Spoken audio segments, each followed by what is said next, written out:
Hello बच्चों, मैं हरेंद्र कुशवाहा, आपका टॉप एजुकेशन चैनल में स्वागत है। आज हम लोग बिहार बोर्ड क्लास 7th का 6th चैप्टर पढ़ेंगे, Ivan.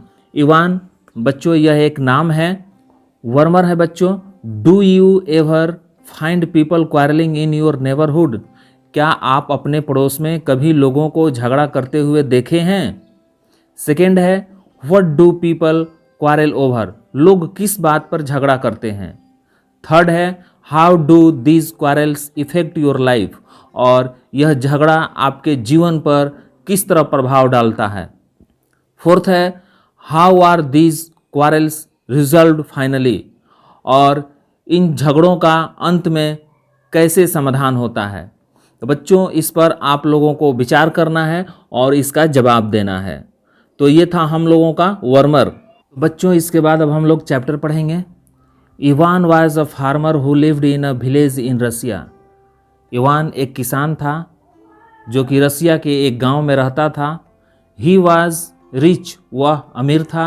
He had 3 sons who were laborious. उसके 3 बेटे थे और तीनों मेहनती थे। His father was old and sick. Sick means बच्चों बीमार होता है।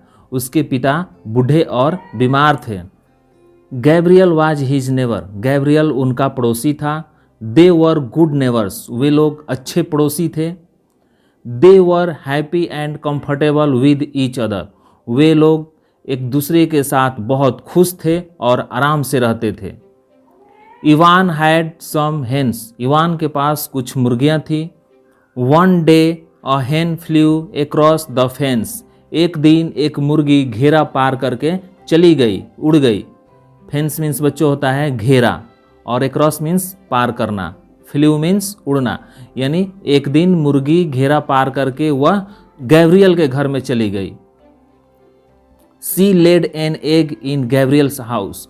और वह उसी के घर में अंडा भी दे दी।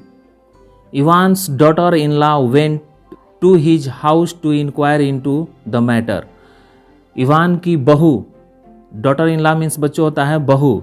इवान की बहू गैब्रियल के घर इस मामले में पूछताछ करने के लिए गई। Gabriel's mother replied rudely. Rudely means बच्चों रूखे शब्दों में। गैब्रियल की माँ ने कुछ रूखे शब्दों में जवाब दिया। It led to a quarrel. और इसी बात पर झगड़ा हो गया। सुन Ivan, Gabriel and their wives started quarrelling. और शीघ्र ही इवान, गैब्रियल और उनकी पत्नियों के बीच झगड़ा हो गया। Their neighbours had to intervene to pacify them. और झगड़ा इतना बढ़ गया कि उनके पड़ोसियों को भी बीच बचाव करने के लिए आना पड़ा, यानी समझाने के लिए, शांत करने के लिए आना पड़ा। But their quarrel did not stop. लेकिन उनका झगड़ा रुका नहीं। Ivan uprooted Gabriel's beard. Ivan ने गैब्रियल की दाढ़ी उखाड़ ली। Gabriel went to court by bus but Ivan went there by train. और गैब्रियल बस से कोर्ट चला गया लेकिन इवान ट्रेन से गया। They both filed a case. वे दोनों ने एक दूसरे के खिलाफ मुकदमा दायर किया। The hearing prolonged. Prolonged means बच्चों लंबी और हियरिंग मीन्स सुनवाई। सुनवाई लंबी चली। It ruined them financially. और इस लंबी सुनवाई ने उन दोनों की आर्थिक स्थिति को बर्बाद कर दिया। They had no piece.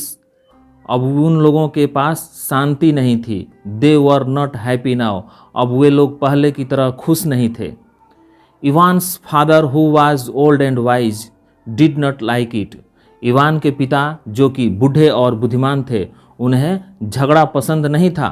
He asked them to forgive each other and forget the old dispute. वे उन दोनों से एक दूसरे को माफ़ करने के लिए और पुराने झगड़े को भूल जाने के लिए कहे। He asked them why are you quarrelling over an egg. और वे उन दोनों से कहे कि तुम लोग एक अंडे के लिए क्यों झगड़ रहे हो? What is it's value? इसकी कीमत क्या है? Hatred breeds hatred. यानी घृणा से घृणा होती है बच्चों। हैट्रेड मीन्स घृणा होता है। In anger you don't know what you are saying and doing. गुस्से में तुम लोग क्या करते हो और क्या कहते हो ये तुम खुद नहीं जानते। You lose your patience and wisdom, गुस्से में तुम लोग अपना धैर्य और बुद्धि खो देते हो। It sometimes leads to destruction, और यह कभी कभी बर्बादी की तरफ लेकर चला जाता है। The old man's advice worked, और बुढ़े आदमी की सलाह ने काम किया। Ivan and Gabriel were reconciled, Ivan और गैब्रियल में मेल मिलाप हो गया। रिकॉन्साइल मीन्स मेल मिलाप। They began to live together in peace once again, और वे लोग फिर से एक साथ शांतिपूर्वक रहने लगे। दे वर वेरी हैप्पी नाउ, अब वे लोग पहले की तरह खुश थे। तो बच्चों, इस कहानी से हमें यही शिक्षा मिलती है कि छोटी छोटी चीज़ों के लिए, छोटी छोटी बातों पर हमें किसी से झगड़ा नहीं करना चाहिए, क्योंकि झगड़ा से सुख शांति खत्म हो जाती है, विकास रुक जाता है और विनाश शुरू हो जाता है। इसलिए हमें झगड़ा से दूर रहना चाहिए। तो बच्चों, आज के लिए बस इतना ही, और इस चैप्टर से संबंधित क्वेश्चन आंसर के लिए इस वीडियो के डिस्क्रिप्शन में मैंने लिंक दे दिया है। यदि आप चाहें तो लिंक पर क्लिक करके क्वेश्चन आंसर प्राप्त कर सकते हैं। तो फिर मिलेंगे नेक्स्ट वीडियो में नेक्स्ट चैप्टर के साथ। तब तक के लिए धन्यवाद।